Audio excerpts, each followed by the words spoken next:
We're all unique, and we're supposed to be the fullest expressions of ourselves. And many people are artistic or creative and have beautiful gifts that should be brought into the world, but they feel they can't do it because of money. Our beliefs about money are very deep in the subconscious, and those can be very strong and difficult to overcome.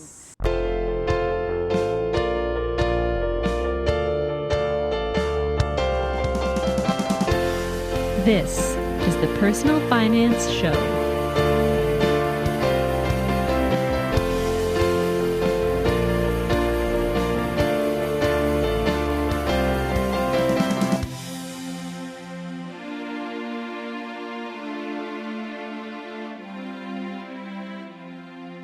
Hi, I'm Bo Humphreys, and this is the Personal Finance Show. Danielle Alexandria wants to help you create true wealth and freedom for the rest of your life. She believes that creating wealth isn't just about investing in funds and letting them grow for 40 years. A more holistic approach is needed.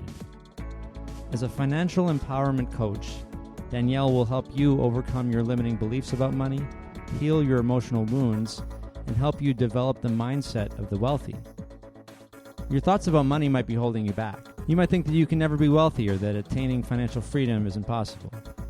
Well, guess what? If you keep thinking these thoughts, there's a pretty good chance they're going to come true. Psychology plays a huge role in finances, and Danielle is here to help you break down whatever barriers are between you and financial success.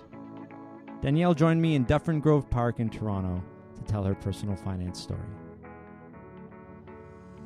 I think it's going to have to be payment from the Tooth Fairy. Okay, so Tooth Fairy. I think I've had that before. You probably I'm not had sure. that before. Maybe once. But why is it so memorable for you? Well, I don't have a rags to riches story, so I don't really have anything traumatic to share that okay. I've overcome. Yeah.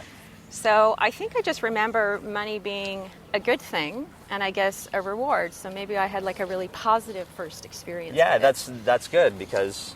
Yeah, so then you were able to carry that forward into your life. And so build on that. So you have a positive, you still do have a positive relationship Oh, with money? absolutely, yeah. So the Tooth Fairy, do you remember how much you got? Well, I don't want to give my age away. Okay. Let's say $1. Okay. So yeah, I definitely didn't get $1. So, okay, so you get $1 and it was a reward, and like, did your parents give you any kind of allowance and anything like that too? I did get an allowance growing up. It wasn't anything over the top. I thought it was reasonable, and it would adjust as I got older. I got a little bit more. But I got my first job when I was 9, so I've always worked. I've always been pretty so after the independent. Tooth Fairy is basically Tooth Fairy, maybe a little allowance, and then you're working. What are you doing at 9? I delivered papers. Okay, yeah, good. Then I got into babysitting, then I got into retail, and then it kind of went from there.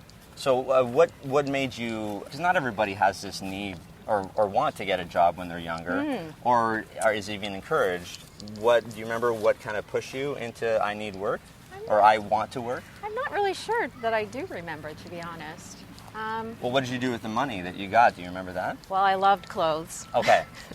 So maybe that was a motivation? Probably a good motivation. Yeah, I think I was always, my parents, I believe, raised me very well. You work hard, that you go out and make what you want happen.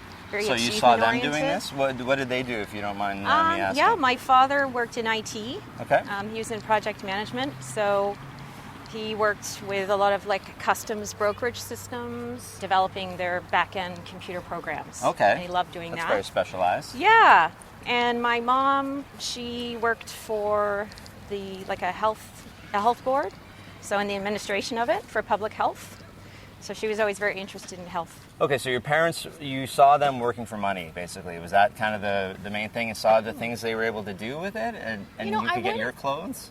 I wouldn't say I necessarily viewed it so transactionally. Okay, sure. It was, sure. They enjoyed what they did, and money was there too. But I don't think I really made the correlation they're going out and slugging away to make this money. It's just sort of, both things seem to flow. So maybe that's a credit to them that I didn't really hear those messages. Okay, so your parents, though, they must have taught you that if you want stuff for yourself, you have to earn your own. Yeah, they definitely raised me and my brother to be very independent and to make our own decisions. I was always extremely independent as a very young child, and still to this day. And so I think that I just decided, I'd like to go out and get a job and earn some income and have my own thing. I think that definitely goes hand in hand with independence and making your own money early. Yes. Because, my brother was the same. He went out and got a job. He wanted to just be able to do his own thing, right? And I wasn't too concerned about that. So I was kind of casual about getting work. I got it when I needed it, right? So everybody's a little bit different. And so 9, you're doing newspapers and babysitting at the same time? I think that started how old do you have to be? I started at 11. You can babysit at 11? You can, Who are you yeah. babysitting, It was like it was my mom's, her friend's daughter. Okay, yeah. So a friend of a friend. It's somebody you trust. Yes. It's not like I don't know. You know how someone finds a babysitter today? Is there like babysitter.com? There probably is. If not, we should get that domain. I just bought it right now. I got it on my phone out. Or babysitter.ca. And it's probably better. But you did that, and so and then you're going into high school. You're getting more? Did you say you worked in retail? No, I didn't get my first retail job till I was 18. Oh, 18. Okay. So it was like the last year of high school. So what are you just still like babysitting? Babysitting, and then in the summers I would do like nannying, which is just a nicer way of saying babysitting. Okay, that's good experience for sure. Like more with responsibility. The whole family, like you're there. Are they going on vacation or something? Well, too, the mother would be there, Yeah. but she would basically hire me to come either full-time or part-time. So I'd go home at the end of the day, but, to help her take care of her kids. So you're not living in it. I'm not somebody living in there. your neighborhood or Yeah, whatever. exactly. That's interesting. So, full-time babysitting, Yeah. which is nannying. They've made a couple of movies about this for sure, right? But, I don't know of anyone in high school doing that. I thought it was like, you go off to another country, or it's like you take a year and you go somewhere else. But hey, that sounds like a good gig for the summer. Better than it was mowing good. lawns That's true. or landscaping That's true. or whatever the grunt work that they have us do. Which how old are these kids? It would range like babies under a year. Okay, well maybe landscaping is not so bad. Yeah, maybe not. They can be a handful, that's for sure. Well, it sounds like you learned a lot of responsibility early. You definitely learn it is a lot of responsibility taking care of people's children. I mean, truthfully, it's almost the ultimate responsibility. Their children are in your hands. That's tough, right? So who cares if you mess up somebody's lawn, right? Right. That's nothing. It grows back. Or you deliver the wrong newspaper, or you never do. It's like, these are my kids. You can't mess with them. Yeah. Okay, well that's very interesting. I don't know if I've heard of anyone doing that's early in your life. I guess I learned good responsibility early. Now that I'm kind of thinking about it, so thank you for that. I mean, I'm sure it goes hand in hand with finances too. So, do you remember then from that job, what are you doing with that money? Are you saving definitely it? more clothes? So the clothing is improving as I'm getting older, right? Because I can afford better.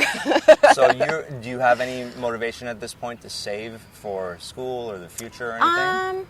I definitely did save. I think my parents instilled, a savings habit. I wouldn't say, it was really structured and defined. For example, like save 10%. Yeah. It wasn't like that. Not yet. Not yet. I'm fortunate. I did quite well in high school, so I received a few scholarships to university. Nice. And then by the time I went to university, I had 3 jobs. In fact, my first week on school, I worked like a full-time job, 35 hours, and started school. And I was like, I need to quit one of them. So I had, built up my ability, my capacity to work a lot. Okay, what are these jobs? I still had my original grocery job, which is my first that's retail the job. retail job at 18. Then I got a second job working for Winners, which was my favorite clothing store when I was like a teenager. Motivated by clothing, I hear that. And my third, oh no, I don't remember. I know I had 3 and I quit 1. Oh, I remember. I was selling like tuxedos for weddings, like rentals. Rentals for So I weddings, was, would fit them and do the alterations and things like that. It was like one of these has to go because like I can't do this much. Well, why 3 in the first place? Do you remember why you even wanted to have that many? I mean, the fashion motivation for Winners makes sense. Yeah, I don't know. I guess I enjoyed it. It probably gave me an opportunity to keep busy and really practice my independence. Now you're getting into like late teens and you really want your independence more and more. So you were in school though. I was in school. What did you take? I have a degree in kinesiology and health science. Nice. Yeah. It's very useful for. Well, what is it useful for? I'm glad. That's funny. If you're not going to be a doctor, I know. That's which what everyone says they're pre-med, I'm sure. It is a pre-med degree, Okay, yeah. or you might become a phys ed teacher, for There's example. a lot of things I couldn't think of. Neither appealed to me. But why did you take that in the first place? I then? was very interested in health as Yeah. well, and I feel like it was an incredible program to learn how the body works. So I feel like I have, great understanding there. Then later in my life, I discovered money, so I feel like I understand health and money. So, These are those are great things. foundational Very things important. to know Yes. yourself. I remember actually what happened. I actually got accepted as a communications major because I loved writing. And about a month before I was supposed to start, I woke up almost in a panic, like, oh my God, I can't write essays for 4 years. Like, that is just going to, I can't do that. And I drove up to the school. This is not like me. I'm not this impulsive. And I just changed it on the spot to kinesiology. Okay. And never looked back. And it was the right decision. And I loved the fact that where I went, York University, so they have one of the largest kinesiology programs in the country. Okay. And they have a practicum component, meaning you have to take like a sport each semester. Oh, great. And you're trained by the varsity coaches. That So like sounds I so did much fun. basketball and like I learned swimming, gymnastics, like ballroom dance, tennis, all kinds of stuff. All that stuff. So you get your exercise in, and I met great people, like kin people. They're really down to earth and Sure. social, like kin, like family, and it's true. So I absolutely love that I did that degree. That's fantastic. So you're still working so you had 2 jobs then during this? Well, Or did you eventually cut it dropped down to 2 or 1, or Yeah. then I would go full time in summers because now your options open up because you start, you're in university. But the first year going in, I was still kind of like really heavy on the retail, and then I started to move away from that into more of corporate stuff. So how did you pay for the rest of school? You got some scholarships? I got more scholarships as it progressed. You have to apply every year for that kind of thing, or how does it work? Some of them were through the school, and then I actually also received them through my father's company. Nice. So That's good. some companies have scholarships for kids. Exactly. But I do need to mention my parents bought Canada savings bonds. They did? In preparation for education. When you were very young? When I was young. So And they would have kept them in They RESP? kept them. Does it work that way for Canada Savings I don't know Bonds? if I don't know they that. used that program, but they bought Canada savings bonds to save for education That's for my amazing. brother and I. So I'm Yeah. very lucky. And When you could actually make some money off Yeah. Canada Savings Bonds. That's right. Exactly. Not now. I don't recommend them. No.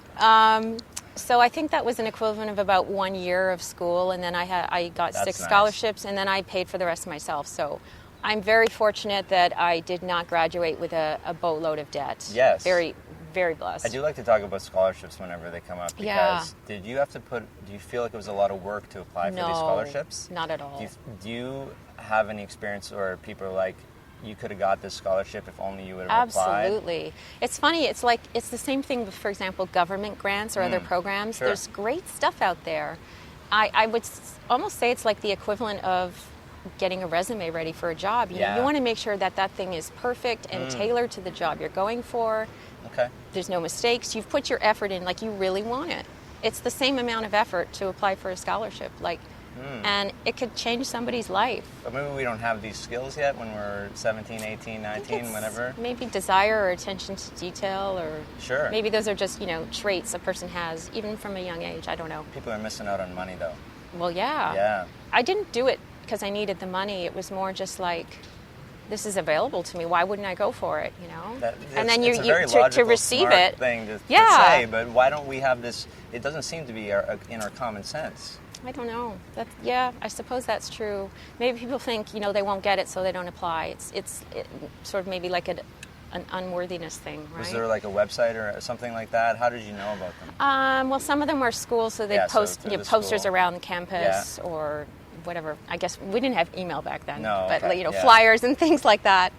And then my father, I guess, obviously hearing about, that's a company benefit that your children could apply for And this. I'm sure it's a million times easier now to find scholarships. It's probably all I'm sure there's online. aggregate websites. It's probably for like, this. just purse your info from your social media profiles now. So yeah, I mean, whoever's listening, if you're thinking about school, just don't discount the scholarships because I Absolutely. hear really good stories. Yeah. Because it sounds like if you do one, you're probably more likely to apply for others and Exactly. maybe get others. Right? And then you feel really good, like, wow, I'm really succeeding. So then it's a reward in itself. but you were able to pay for all of the rest by working? Yeah. That's really good. Yeah. But you had a little bit of debt when you graduated. No, I didn't have any debt. None at all? No. That's smart. And this is all living costs, or did you live at home? I lived at home. Okay, so that's a good benefit, too. Except in third year, I decided I need to know what it's like to live in a dorm on campus. Okay. I lasted 3 weeks, and I came home. But I have to tell you why, because I was in third year, yeah, and everyone was first year, and they were like, course. "Oh, you're third year." So it just was like, this is really silly. You know, I'm not like making friends because everyone's first year and just in their own world, and I'm a 20-minute drive, so there's kind of no point being here. So I left. Just to compare to my But I situation. can say I experienced it. In third year, I moved into on-campus one-bedroom apartment. Okay. I was in residence first year, Right. and then I'm like, by third year, I'm like, nope, but Screw I'll stay on campus. There's no way I'm living with other people. Right. I live with people for second year, and then I'm like, I don't know, place You my got own. there young. It's only $500 a month. Wouldn't you like that rent now? I don't know. I hope it's close to that now still. Like, you know, just subsidized sort of student housing. But Yeah. it was a nice big Yeah. one-bedroom apartment, right? Amazing. Why not, right? Yeah. So you get this degree in kinesiology and health sciences. Is that correct? Yes. A bachelor. Yes. And then what are you doing with it? So, okay. Not now, but what did this- you? Yeah. What was the path after So this that? is kind of a funny story. I thought I was going to be a personal trainer. Yeah, sure. But at that point, I wasn't actually like training. I played tennis growing up since I was a child, so I was like into that, and then golf later. But I wasn't like a trainer in the gym. Okay. Part of those practicums we had to take in the first year, we had to do a fitness assessment course, and you learn all about, you know, how to assess a person's fitness level. Okay. I get there and we're in the gym for this, and I'm like, what's that smell?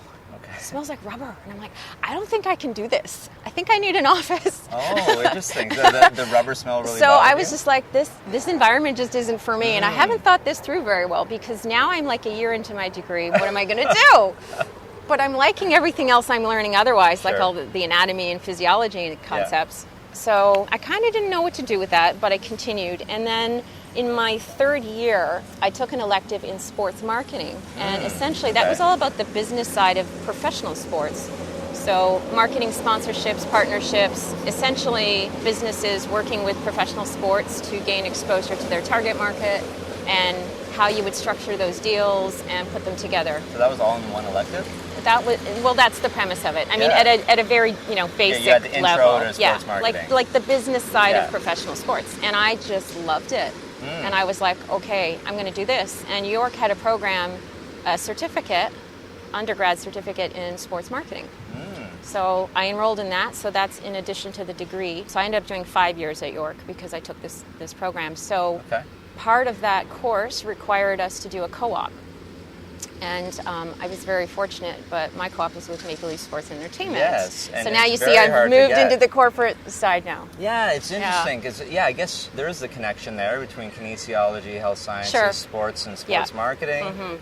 Now, was I there at the time? I forget. I Did think we overlap? missed each other by a couple of years. Yeah. Okay. I so left first. You left before I started. I went to then? Australia. You went to Australia for 6 years. Yes. 5, 6 years. Yeah. So the co-op at MLSE. It was in seasons ticket sales Okay. and service. So that was the Leafs and the Raptors at that time. Now it's expanded to a lot more teams. And I was the assistant to the vice president. Okay.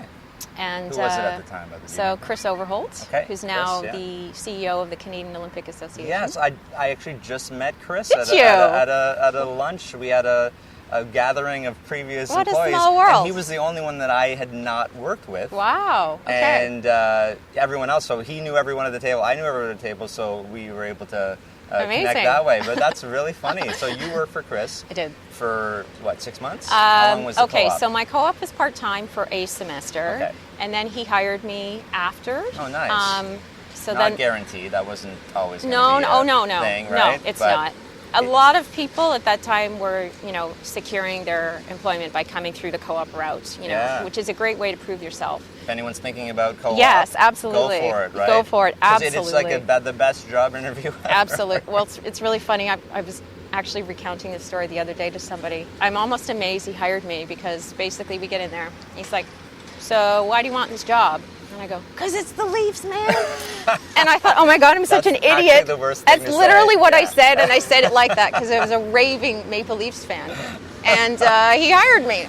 And I was like Like, okay. it's good and it's bad, right? It's good, like, if that's the only reason you're here, oh no. But if, like, you are a Leafs fan, it's good to work for the Leafs if you're a Let me Leafs tell fan. you, that was a dream to say my coworker is Matt Sundin. Yeah. And like, oh, just incredible. It really, really was a special time. And I wasn't a sports fan at all.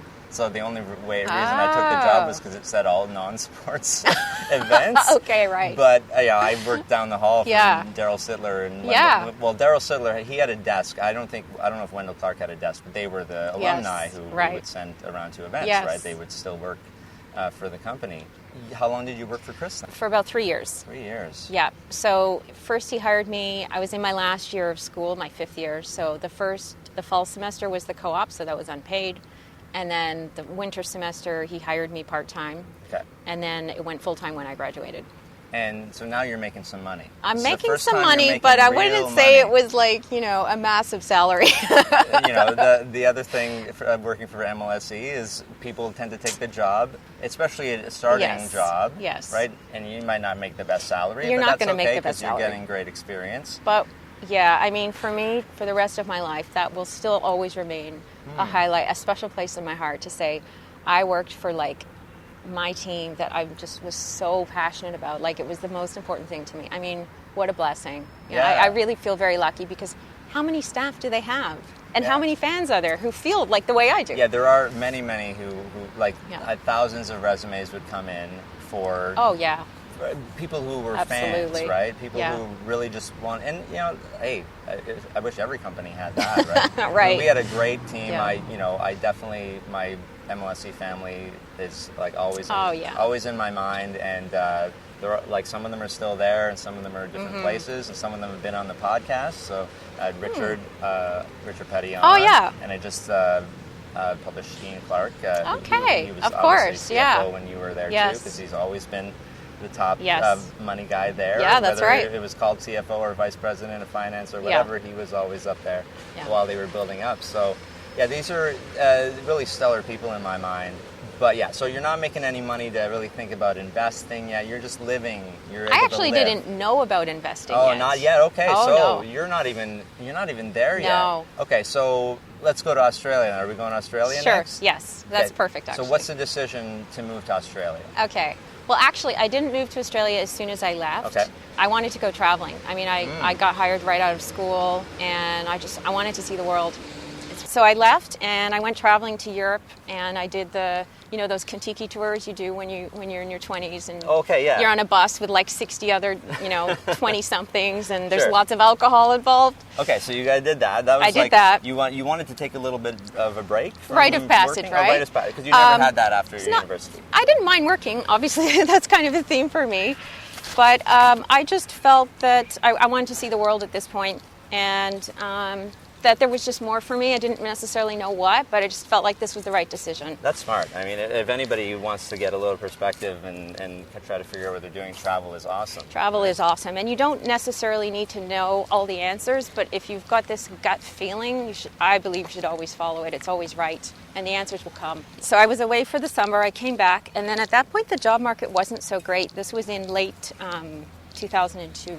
Okay. And it took me about 6 months to get a job. Now, I'd only really had one corporate job, which was with the Maple Leafs. And you were still looking for sports marketing? I was still in that field, and then I ended up taking a contract with the Heart and Stroke Foundation, so I Okay. kind of went into the not-for-profit side, and that was more running events.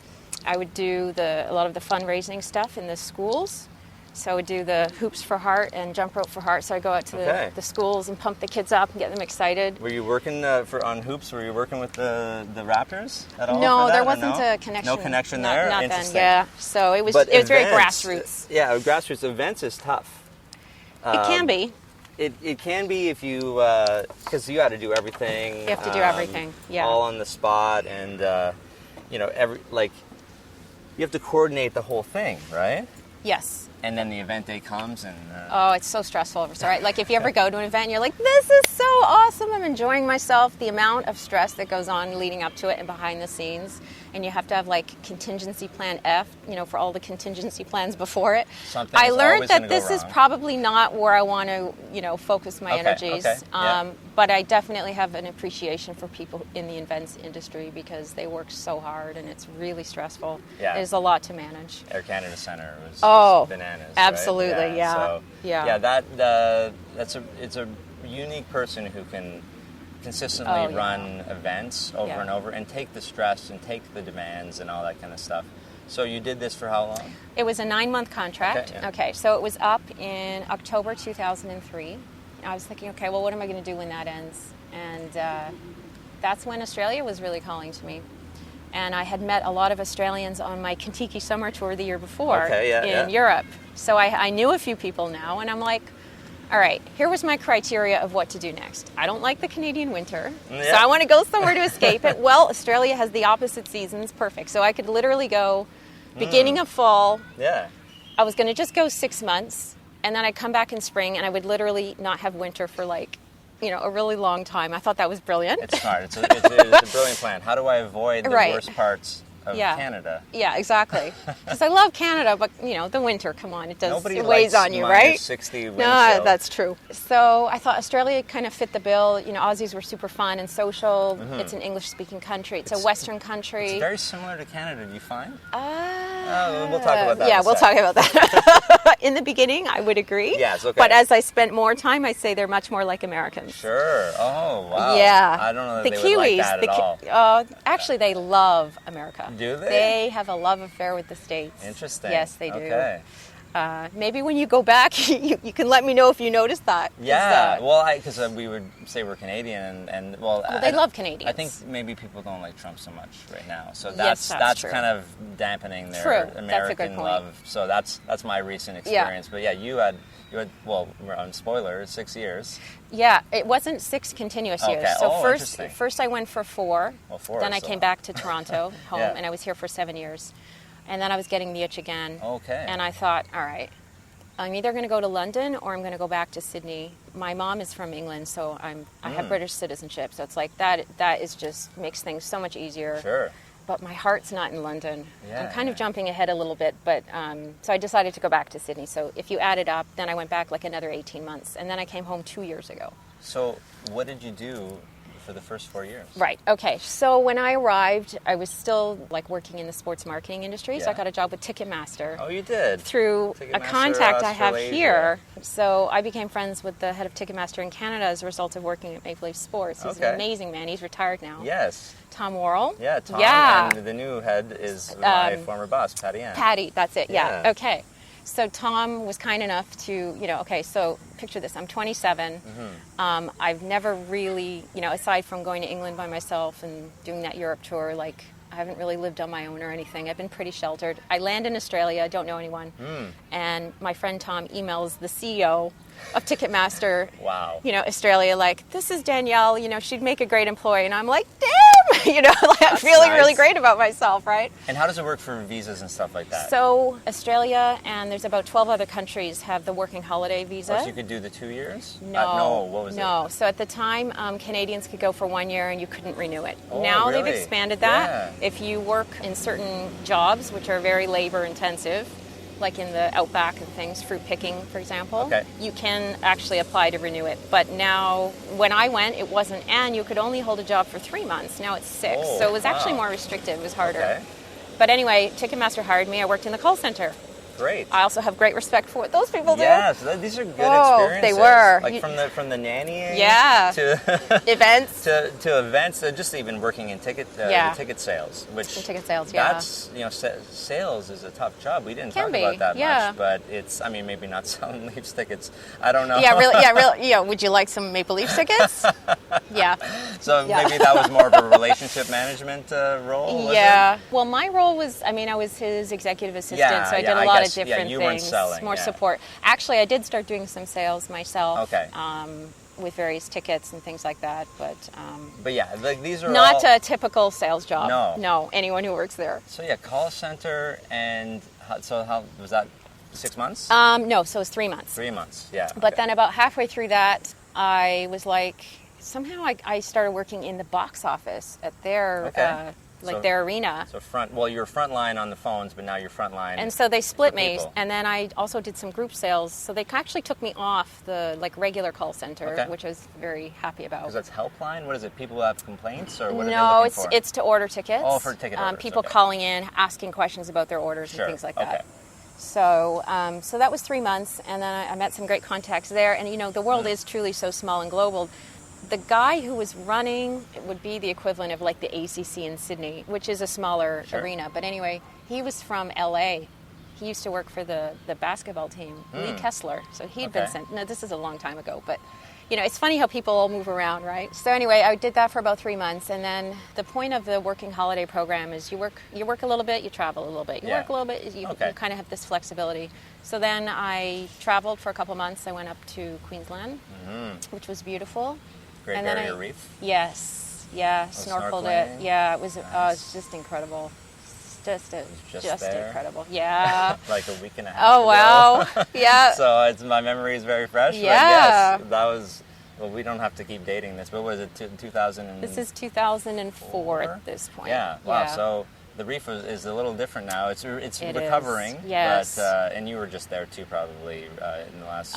no, I haven't been back. You didn't get up there in the last I haven't been back. trip? Not to the reef. So you got to see that, which is a fantastic part of Australia. Definitely. But you were based in Sydney. Yes, I loved Sydney. And then after your trip, then you went back to Sydney and worked more? Yep. So I returned to Sydney. So at this point, I had a base of really good friends, and my life felt there.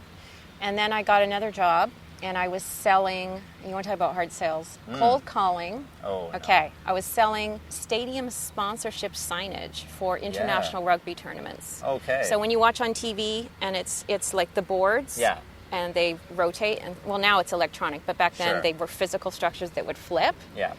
And so it was when literally... you watch the game on TV, you see the sideboards. Yeah. And we would call them rink boards for hockey. Exactly. Yeah. So it was literally, now where I worked... You could almost turn this place into a movie, literally. Okay. We didn't have computers. They literally dropped the yellow pages in front of you, and you were to hammer out minimum 100 calls a day, push through to either the CEO or the marketing director, and essentially convince them on the phone without a face-to-face meeting to buy sponsorship signage that might cost 20, 30 grand, 15 grand. Yeah, and how many companies have that kind of money anyway? Even more so, there was no database where, say you're salesperson A, and you write down, attempt to contact with so-and-so company, not interested. So everybody was calling the same people over and over again. Meanwhile, and they'd be like, you people again! Today they would be using Salesforce or something like that. It was any kind so of CRM, unorganized. And they would all be logged. It was unorganized. Wow. Yeah, it was ridiculous. I definitely learned a lot in that sales? job. I did, actually. I did well. I was hitting a sale a week, which was actually the target. But then I reached a point where I felt like morally this is really conflicting with everything, how I would even want to do this.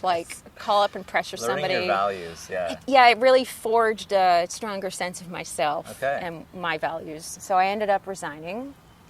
And in fact, when I came in, I had been sick. I come in and they're having a meeting and the director goes, and Danielle, I see you've come in because you know that this is a great day to make money. And in my mind, I'm like, dude, it's the total opposite. You have no idea what you're talking about. But, it was that kind of environment, today, a lot of testosterone. I feel like I'm feeling a little bit of Wolf of Wall Street here.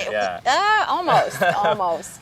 Without the illegal activities, I'm sure. Yeah, exactly. So I did that, and then I quit. And then my visa was almost up to go home, my year to go home. And I had, resigned myself. Okay, I have to go home. And then 2 weeks before, so I, given notice at my apartment. I'd booked my flight. Yeah. And then 2 weeks before I was supposed to go home, I suddenly got this really strong desire, what am I doing? I love it here. I have to find a way to stay here. Okay. And then, motivation. And then I just turned it on. I'm like, no, I'm not leaving. I've decided. That's it. I'm not leaving. And I will just figure this out. So I did. And basically, I took a really logical approach. And I was like, okay, well, what industries does Australia sponsor? What are the transferable skills I have that could fit those positions? And who do I know that I could use to network? And I landed on recruitment because I had no HR experience and I had no agency experience. but they were interested in my sales ability, my sales experience. Interesting. And I was so determined to stay that I know that that's what, basically convinced them to take a chance on me, because what they hired me to do was financial recruitment. Okay. So at this point, yes, I, feel like I've had a good energy with money, but I don't know anything about finance, investing, nothing. And I'm literally thrown into investment banking recruitment. So break that down. In a very brief description of how to recruit someone. Well, it's changed because back then there was no LinkedIn or people didn't have their profiles. But it's network. It was networking and putting a lot of ads out, and hoping candidates would reach them. But, you'd work for a good agency and they'd have candidates who would register and, it was known. So when the company I worked for did both sides. It's called like full cycle recruitment, meaning I'm responsible for prospecting the clients, so calling up, whoever, manager, director, head, if they need staff.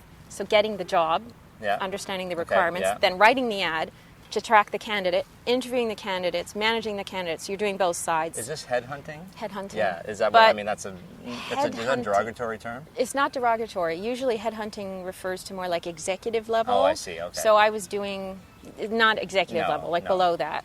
Like entry to, say, senior manager. Okay.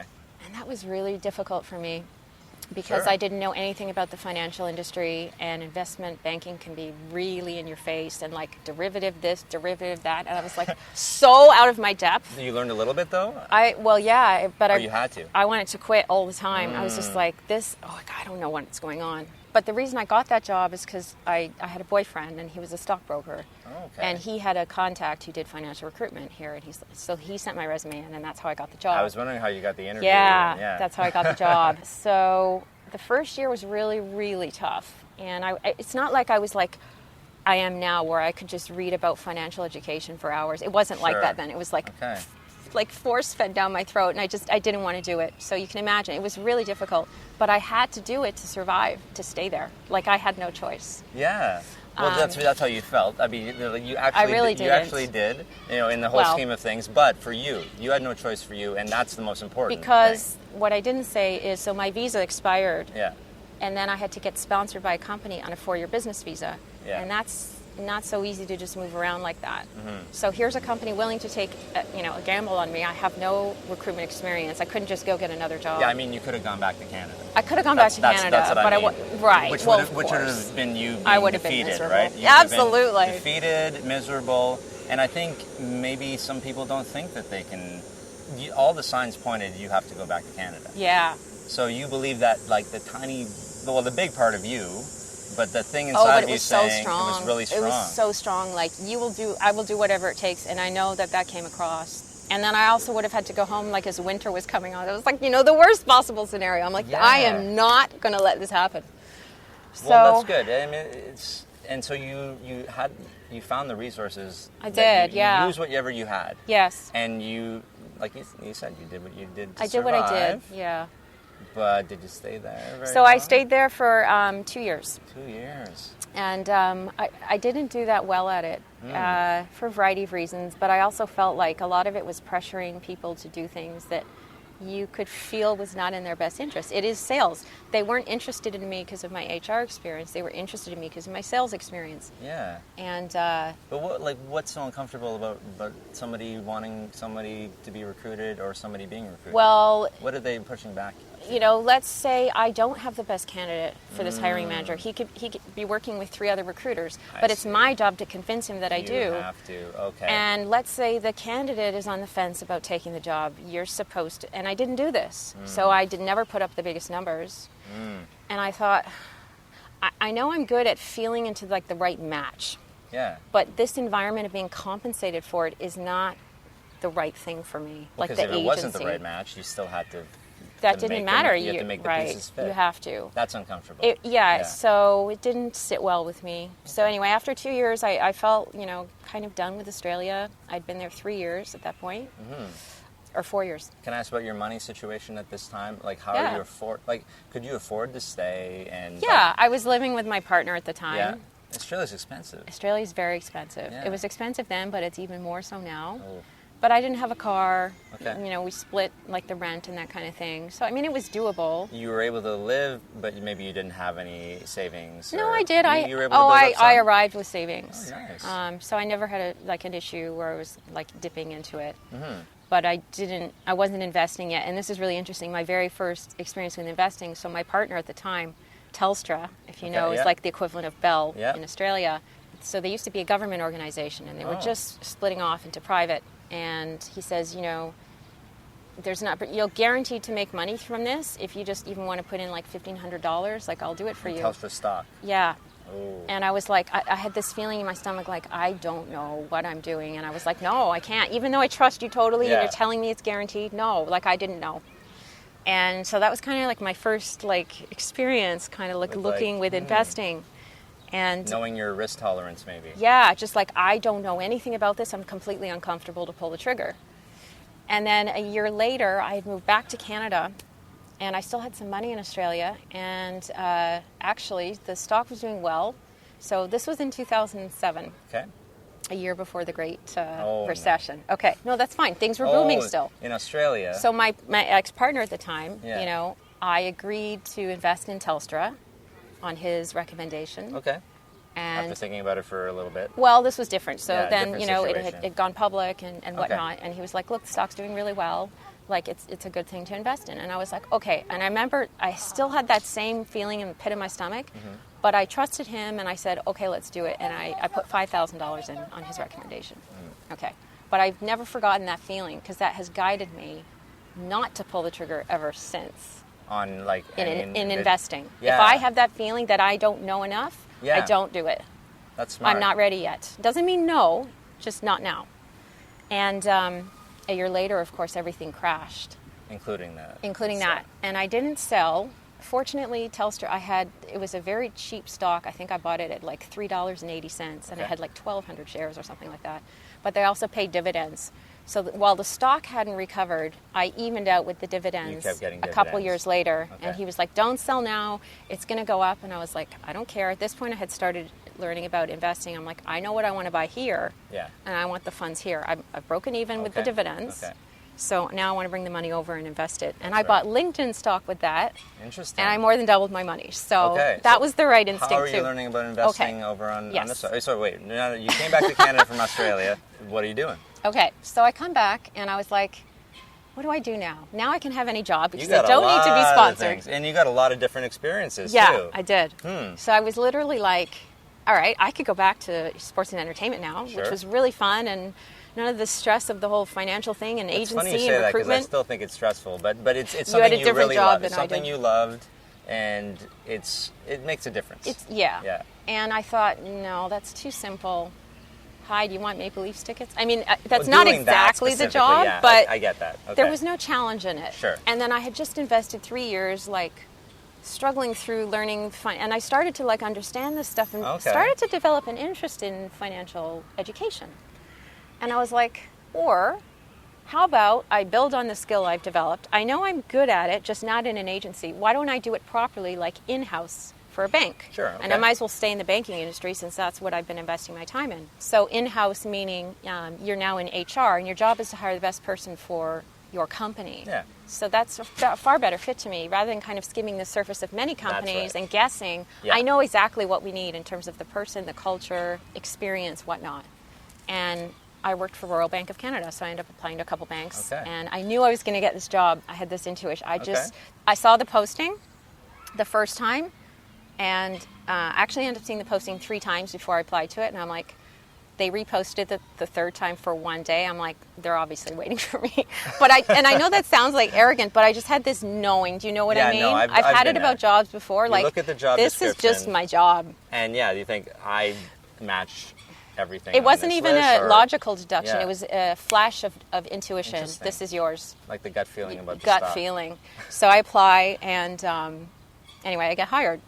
So I was hiring bankers in Ontario for Royal Bank of Canada. So I ended up staying there 7 years. I really loved RBC. I thought it was an excellent company.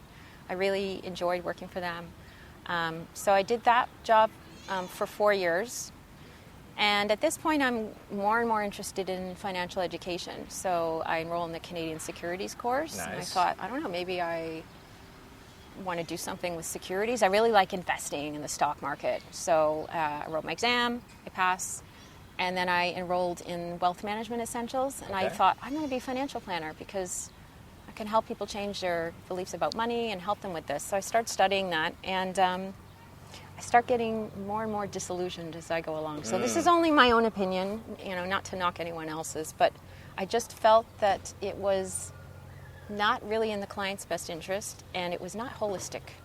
So it's a lot of selling insurance and investments, and it's in the the house's favor rather than low fees, for example. Yeah. It's not about that. I just felt it was incomplete, and it didn't address the psychological aspect of people's opinions about money. Yeah. So I abandoned the course, actually. Okay. I thought, So you're learning, they're teaching you this as just like how to sell products for the bank as opposed to find out what the client needs and wants. Well, you are finding them out, what the client needs and wants, but I just found it was... it's just incomplete. It felt very incomplete. I just felt like, no, this is not for me. And it felt like a lot of memorization of like really obscure tax codes. If the client is from Alberta from before 1972 and they have 6 children, then 4.89 code. It was just like, there's no way I'm going to remember this. No. Like, I just want to help people. And it just became, point. The tax chapter was 300 pages, and I was like, there is just no way. Like, I'm not a technical person, right? I was like, no, this isn't the right thing. So I decided to abandon the course, but I kept just studying and learning about financial education and wealth creation. Financial education, wealth creation. And at this point, I'm investing. So I've been investing kind of steadily for, 12 years. You're doing your own investing? Doing You're my own. Picking stocks and stuff like that? Yeah. And because you like this stuff. I love it. Yeah. It'll always have a part of my life. Yeah, Interesting. I love it. It's not for everyone, obviously. No, it's not. Yeah. If you have an interest, definitely explore it. Definitely. But if you get the gut feeling in your stomach, yes, don't pull the trigger. That's right. And whenever you're doing any of this, right? If you when you're picking your own stocks, you feel comfortable. Yes. It's all about different levels of risk. Yes, but there is a lot to learn with stock picking, which is so different to, for example, like an ETF. Yeah, the stocks have been picked already. But I mean, if somebody is really not interested in studying and learning, and it's so complicated when you're looking at investing, not complicated, but there are a lot more factors to consider. Yes. And also trading versus investing are two different things. Trading is so different. Typically, the kind of client I work with doesn't really know much about it and probably doesn't want to, and that's totally fine. Then, looking at a thing like, a low fee ETF portfolio, then that's a perfect solution for them. Take all the for picking so and many trading reasons. out of it. Exactly. Yeah. And but you're good with this, and yes. So you're liking investing, and you want to help people, realizing not everyone's like you, of course. Right. So so where did you go next? Well, I didn't really have an answer yet. I just kind of kept doing it as a hobby and learning more and more and more. Okay. And then I just started to move into like marketing side of HR. So instead of, for example, maybe selling a credit card, I was selling careers for the entire company. So looking at marketing campaigns and branding, which was really interesting. Sort of yeah. deal, yeah. So, after the bankers, like hiring bankers, then I moved to more corporate functions. So I was hiring the lawyers and the marketers and things like that. So I had this kind of, and risk management. So I had this broad view of the different divisions. So they created a position for me to help build this. I like this well-rounded career that you have, because it enables you to step a lot of bridges to build, right? Definitely. So you're able to understand like all of the aspects. Yeah, it definitely it appealed as well to my desire to have breadth, to work on something with like a lot of meat to it. It's not just super focused, right? Sure. I like the broadness. So I did that, and then I did that for a year and a half, and then that's that year where I was getting the itch. So eventually I decided to go back to Sydney. I worked for Commonwealth Bank of Australia, which is equivalent to the RBC there. Yeah. Very professional as well. And that was also covering every division. And it's a big role. It was a really big role, and I'm brand new. And I actually really struggled with that, which surprised me, because coming off RBC, I was so familiar with the banking industry, and I'd worked globally before, I'd worked in Australia before, I knew my stuff. And I was surprised that I had to like really acclimatize. Things were different. They're different in every company. I guess that was a good lesson for me. Yeah. Yeah, things do change. Yeah. So there were some issues where, positions were cut, and therefore they had to cut some roles in recruitment, because they had the largest recruitment force in Australia of any company. It was very large. Wow. So they didn't need so many people. So my position was one of those. Okay. Now, at that point, I was okay with that, because I was really feeling like, I'm meant to do something more. I meant to do something more and contribute more to the world, and I don't think recruitment is it. As interesting and challenging as this is mentally and creatively, I don't think this is like where I'm supposed to be. So I ended up leaving Australia. I didn't know what I was going to do, and I didn't really worry about it. I had a great time that year. That was 2016. So my role finished in March, and I was on 4 continents that year. I did a ton of travel. I went to Bali. I was in Thailand. I went to Mexico even before I went back to North America, and I just had a really good time, actually, and didn't worry about it. I like that you have there's all these moments in your life where you get the opportunity to think about what you're going to do next, or reflect, or think about, do I want to stay in this thing? And nothing is saying to you, you have to do something in kinesiology, health sciences. That's way in the past. You have to do something in sports marketing. Yeah. You have to do something. No. You're not limited by that, and I think I think that's really important, because if somebody gets say a law degree, they might feel like they always have to be a lawyer. Right. And if an opportunity comes up, it's not for me. Yes. But maybe, how do you feel? I think we're right? trained to think like that. And it's very limiting. Yeah. And our skills are applicable in so many other ways. And I think that's just part of the struggle or the journey of being human, is to overcome that. And that's a lot what I do in my current practice, is helping people realize they're much bigger than who they've allowed themselves to believe they are. Yeah. Right? And how did you what's the first step, if we start on the first step to this current practice? Okay, so later in the year after traveling, that in 2016, I decided, okay, I think I'm going to be a life coach. I feel like that's a good fit for me. But I so much. I know I've had this ability to really touch people, and many people say, they find my energy very inspiring. I'm not really interested in inspiring people. I'm more interested in healing people. But I wasn't thinking anything to do with money at this point at all. I thought just a generic life coach. Okay. Yeah. And a week after I made this decision, when I decided that, I thought I probably should take some kind of course or training. I know I can have the conversations now. I'm meant to do this. Yeah. But I think it would be good to have some kind of training, and maybe how to structure working with a client or whatever.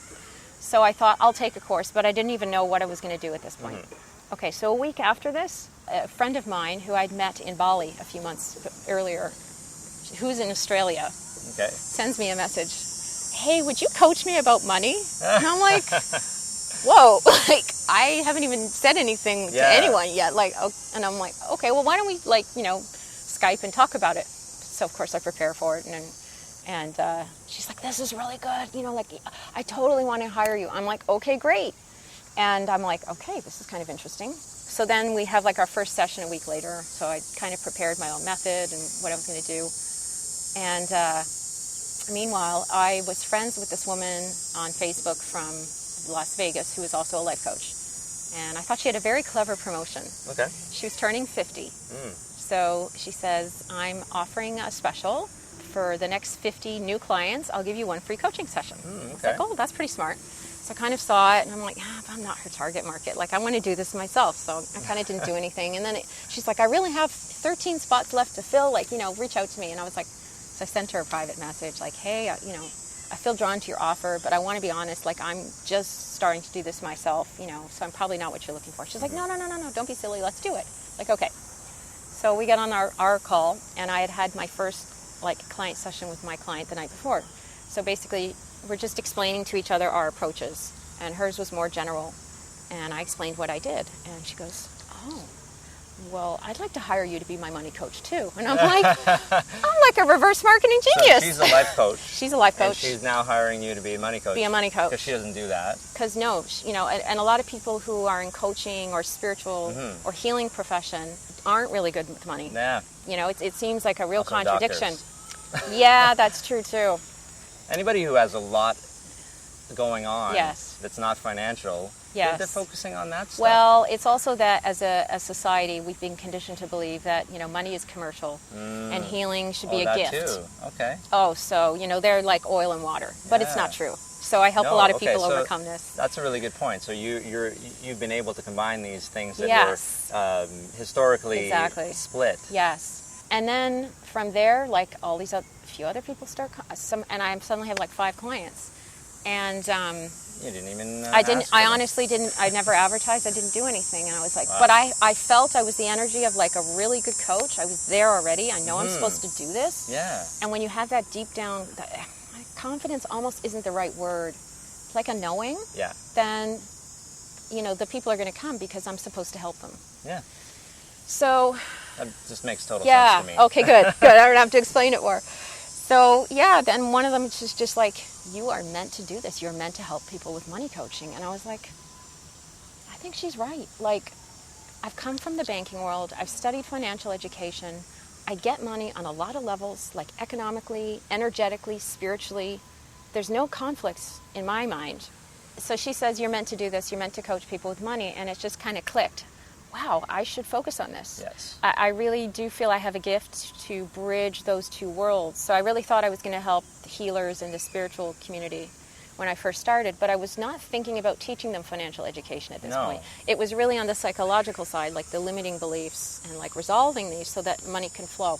There's 2 different ways there, right? Like 2 different things. Teaching, if you heal someone, then like you said, money does flow easier. Is that what you're saying? Money, their ability to generate money is sort of enhanced? Yeah, so basically everything is energy in the universe. This has been proven scientifically. And money is energy too. And if you ask me, I believe that monergy. I've actually, it's funny, I used that word before with that same client who said you're supposed to do trademark this. that. Monergy, I should. Money to me is the energy of freedom. Yes. And where a lot of people go wrong with money is, money is the root of all evil. Actually, that's an incorrect quote. It's that the love of money is the root of all evil, because then you become too materialistic and greed? obsessed with greed. Yes. And that's always going to backfire. Because if you look at the universe, or the earth, for example, nothing exists on its own. Like the tree doesn't grow without the sun, and the grass doesn't grow without the rain. Everything is selfless. It's man's greed that corrupts money, not money itself. So it's separating that. If money comes from the universe, like everything else, then it's spiritual. If spiritual people believe the universe is spiritual, well, money's part of it, then it's supposed to be here.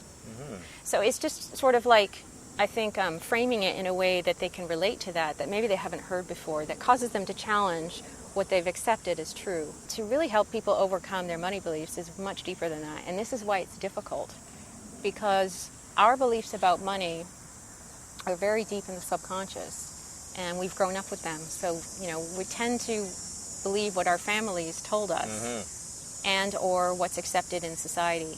And those can be very strong and difficult to overcome. So the person has to be willing to face themselves and what they actually believe to be true. And this is tough. This is a tough thing to do. But this was the stuff I intuitively sensed was needed when I was studying financial planning and wasn't provided. And I'm like, I don't have an answer for it, but this isn't the place to start. Yeah. So I left it, and then now years later, it's funny how, I've come back to it, and it makes perfect sense to me. So my business kind of grew into then supplementing that with financial education. But I was like, even that's not enough. Like, I don't know your opinion on conventional financial advice, but I was like, this still isn't even enough to create wealth. Essentially, I see that there are 3 components for the recipe to create the result of wealth. Okay. The first is what we've kind of been talking about a lot, is having a proper psychological foundation. Yes. So, that is working with a person to remove negative beliefs, usually around their deservingness. So that could be lack. I don't deserve a lot of money. Fear of success, maybe? Fear of success is huge. Big one? Yeah. It's huge. I hear you. Yep. Typically with money, though, people there's sort of 2 sets of that, the psychological aspect. There's an internal and there's an external. So the internal is like that internal sense of lack of worth. But then there's the external judgments that people project on money itself. Money is evil. And especially, for example, in people in like the healing community, well, if I have a lot of money, I'm going to become materialistic and turn into a bad person. That's not true. You get to choose the relationship you're going to have with money. Right, But that fear blocks them. And most people have a combination of both happening. Okay. So they're just like shackled. They can't really get anything going. So the first thing is removing those barriers, those psychological barriers, because if I just start in the place of correct financial education, they're not going to really take action on it. They're not ready to hear no. it, right? Yeah. Or they'll just be like, that's for other people, that that's not happens for a lot. me.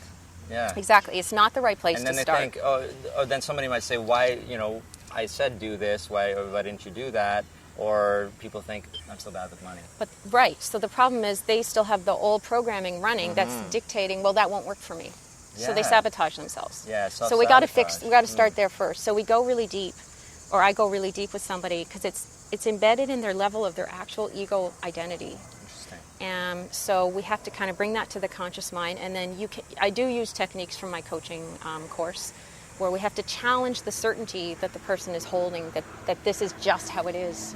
And that's that. really empowering because you just start to see, like, they sit up straighter and they're like, wow, and it just starts to fall. And it's like the person starts to just become, they can feel they're much more limitless than they've just been holding themselves in this little box. That's right. And I love seeing that in people. Yeah, it sounds amazing. It's about empowerment, but it's not just about money. It's about themselves. That's right.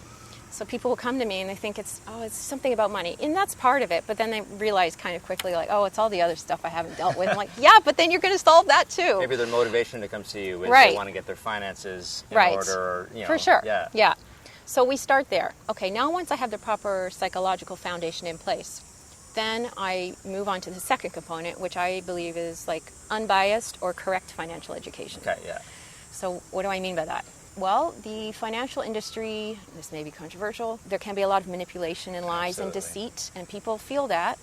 And the fear is used deliberately, not with everyone. I don't want to stereotype everyone. There are great people working in the financial industry. But there are a handful of people But who the industry itself is yeah. incentivized to compensate the banks and the financial institutions, and they're not even legally responsible for your best interests. Fiduciary. They're not a fiduciary. Yeah, and people forget, and I try to talk about this a lot, Good. that banks are not, They're not your in it friends. for us.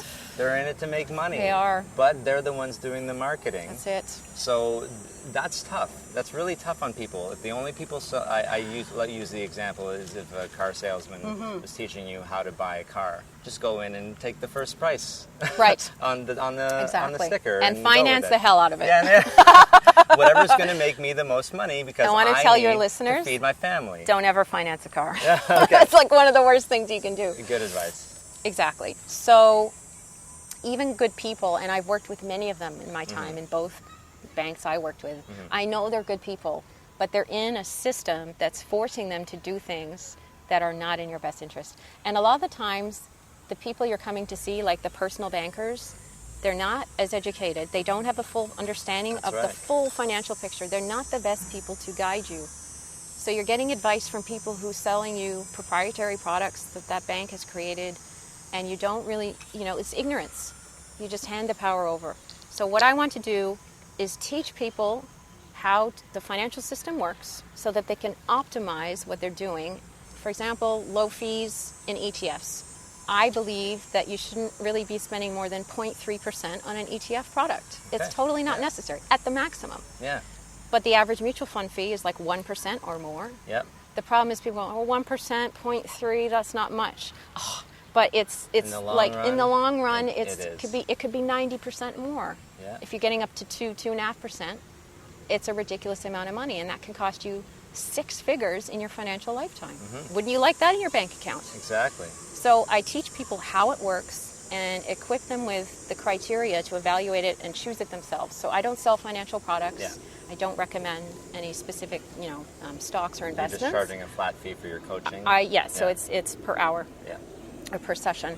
And I teach them how to evaluate it themselves. Sure. So I teach them about asset allocation. What does that mean? Yeah. How to do it. I teach them, for example, for people interested in obtaining a mortgage one day, what's the best way to structure it to save yourself the most money? So how to optimize your financial affairs in the financial system as it is. Yeah. Okay, so you protect yourself, and again, you're empowered with the truth. But that's still not enough to create wealth. Okay. Because I believe, like, conventional financial advice for the average person is get a job, buy a house, get a mortgage, have kids, save 10%, struggle to save 10%, and hope for the best in retirement. But that's not working. Okay, what's that missing? model's not working. For starters, life is very expensive now. We're in Toronto right now, and the cost of living here has increased significantly in the last decade. And across most of the Western world, it's just not enough. You need two incomes. It used to be maybe one was okay. Job security, working for one company where you have a secure pension, that doesn't exist. Pensions may not be there when we retire. I mean, it's just really all up in the air. So, in other words, we just can't rely on the financial system to take care of us. And again, they're not legally responsible to. Yeah. So, how do you create wealth? What do we do? So that's led me to the third component, which is actually wealth creation vehicles. Okay. I believe you need to take an asset-based approach. You need to become like an owner and acquire assets that produce cash flow. Okay. Consistent cash flow over time. And then therefore, if you want to leave the job you hate, that you feel trapped to make an income to live, you can. And the whole reason that I teach what I do and the way I do it is because not from materialism or greed, because that's, the sign of somebody who's got a void inside that they're trying to fill. That's right. They're never going to be happy. What I'm trying to teach people is you're here to thrive. We're all unique, and we're supposed to be the fullest expressions of ourselves. And many people are artistic or creative and have beautiful gifts that should be brought into the world, but they feel they can't do it because of money.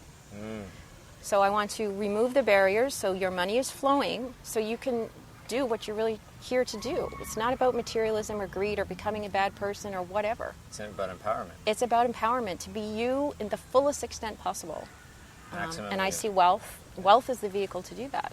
It's a wonderful gift. It is a great gift, yeah. The people who think a budget or tracking your money is restrictive, I always just try to frame it as, maybe you'll see that, when you track something, you actually do have some money left over to do that, Right. I only spend $100 on clothes, I thought I spent $200. Yes. Well, look, or I set myself up where I have $200 spent on clothes, I can do that. It's the I can do that versus I can't, and the abundance versus lack, right? Totally. I do like that. I'm actually not a fan of the word budget. Oh, yeah. Because, most people just kind of seize up like, the energy is just like, great, I want to enjoy myself. I don't believe in frugality. And I think there's a lot of great financial advice out there, but I find a lot of like the financial blogging world, and I don't know if this is your experience, it seems to be about, be as frugal as possible. Save 50% of your incomes. You read these amazing stories out there, right? The retire early, financial independence why ones. not just actually eliminate the things that aren't really giving you joy and real pleasure in your life, reallocate those to pay your debt, and add assets.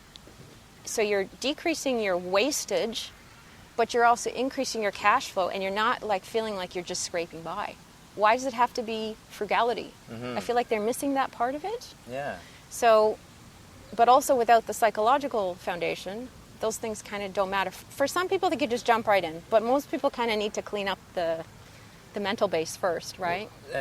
So just as a final point, how does someone add an asset? Like, they have to have some cash flow available. Not necessarily. No, okay. So there are ways to acquire assets where you're, for example, the active partner, and you have the silent partner who has the financials. Okay. Now, That's a good point. that's probably going to take that person learning all about that stuff. There's going to be a growth period. You can't just walk in and somebody's going to hand their money over to you if you don't know what you're talking about. But you could look at something like a joint venture in real estate. So, typically, you can have all kinds of combinations, but it could be a 50-50 split. So one person is providing the down payment and the mortgage, and the other person is doing all the work, to understand the market, find the right property, negotiate the deal, work with the tenants, manage the books, and they split the profit evenly. This is very smart thinking. I'm remembering now, I just had Tyler Sheff from Cashflow Guys on, and this is what he does. He brings people together. Some people have money, some people have skills. Yep. It sounds like thinking outside the box, but it's actually... It's not really. It's not, is it? It's really logical, but see, to a person who has a scarcity mindset, they don't even know that exists. They wouldn't even and think they go that. like, what? That's a thing?